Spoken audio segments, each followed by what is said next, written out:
Hello, in this video I'm going to be looking at whether or not you should pick A-level history.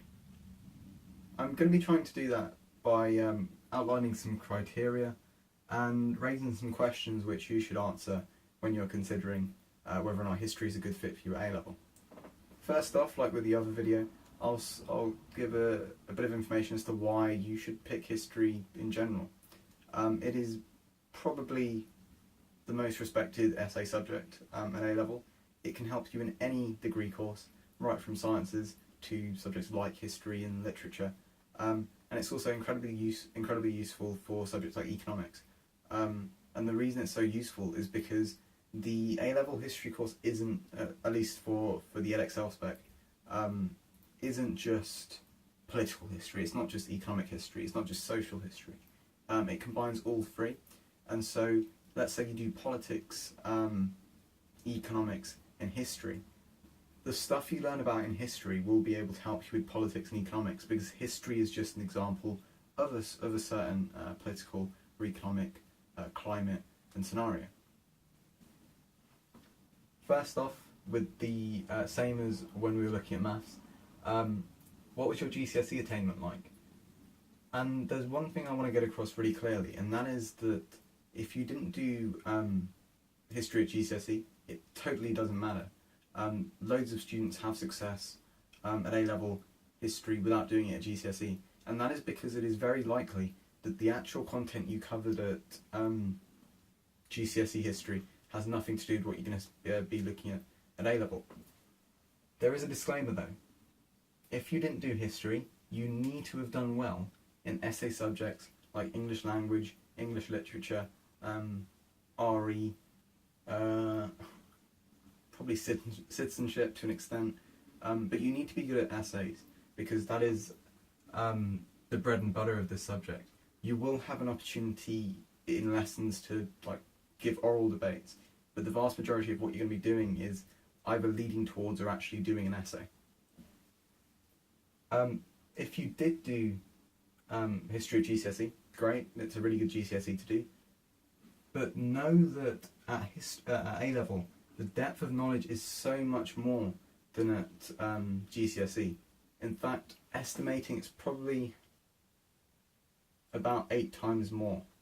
And that is because you look at say an event or a time period as you would at GCSE, but you look at it then through the lens of politics, economics, like social factors, and another factor. And also, when you look at the topic anyway, there's so much more knowledge. It's not just what happened, but more what was the cause of it, what was the impact of it, and all the other things that surrounded it. It's not just like, I don't know, at GCSE you might look at why did World War I start. At A-level you're looking at all of the different factors surrounding World War I, and all of the different effects. It's that kind of thing. The next thing to consider is essay skills. In history at A-level, it's all about evaluating history. So, success or failure, changing continuity, impacts, causes. It's all about looking at all of the evidence in front of you, making a really, really good argument for it. Making arguments for points of view which don't necessarily appeal to you, and then coming to a final judgment. The essays, the style of them is very much different. If you want to do really well at A-level, it's all about making a judgment right from the start, and then arguing that very subtly throughout the rest of your essays. The essays are significantly longer than they are at GCSE.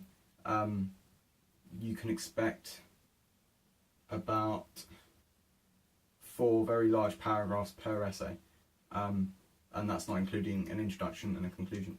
So you need to have the skills to evaluate, which you will pick up in the history course, but it can be really daunting to not have any prior knowledge of them, and that's why I said it was so important to have a history of doing well at some sort of essay subject at GCSE.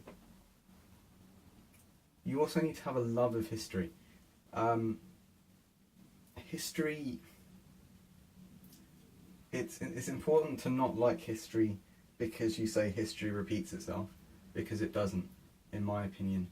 History does not repeat itself, and any arguments that say it does usually rest on the idea that people sometimes have conflict, and sometimes people do really well, and sometimes people fail. They're the most generic kind of arguments. History, whichever aspect of history you look at, it's really unique. And so saying that history repeating itself is a reason to do history is just not a good reason at all.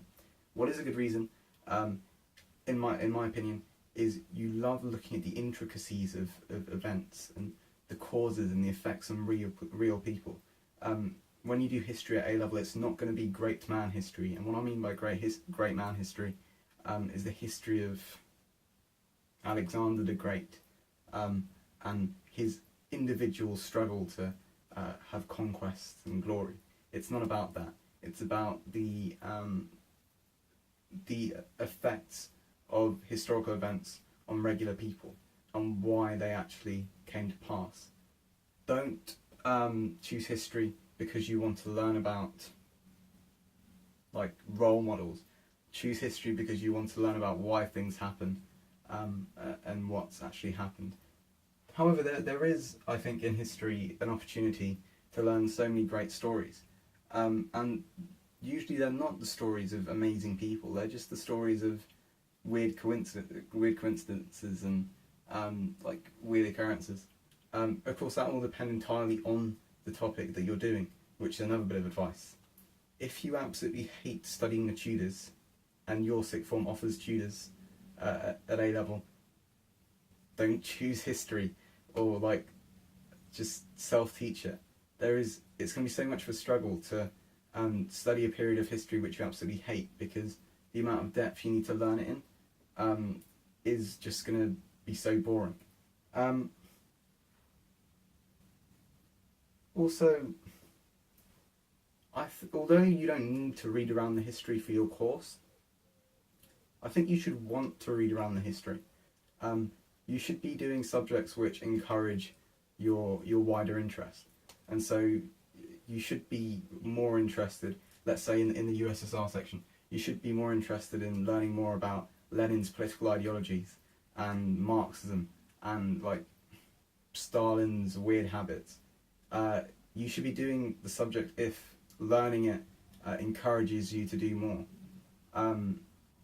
You should probably really enjoy reading like Wikipedia pages of history. If you absolutely love history, if you have the skills needed, and you've got the ability to deal with such a depth of knowledge, you have what I would call academic endurance. The nature of history at A level is such that it's not a subject you study. You don't have things which you study once and like never revisit. It's constantly going back and looking at what you learned at the start, because as you learn more history, it will change the way you look at the previous history you've learned. It's not an idea of just like learning something and forgetting about it. It's constantly going back, and by the end of your course you'll have an amazing knowledge on one part of history. I hope that this has been somewhat useful. I think ultimately it comes down to loving history and being able to do it. If you did do history, I think potentially if you're willing to work hard, a B at GCSE is okay. But if you got that B, and you worked really hard for the B, then that might be a sign that perhaps the style of essays in history won't be for you. I think an A grade at history is like a surefire sign that you can study at A level. But I think overall, if you have the academic endurance, you'll be fine. I hope this has been useful, and I really don't want to discourage anyone from doing history, but it is quite tricky, and I think it's worth thinking whether or not you're a good fit. I hope to see you again next time.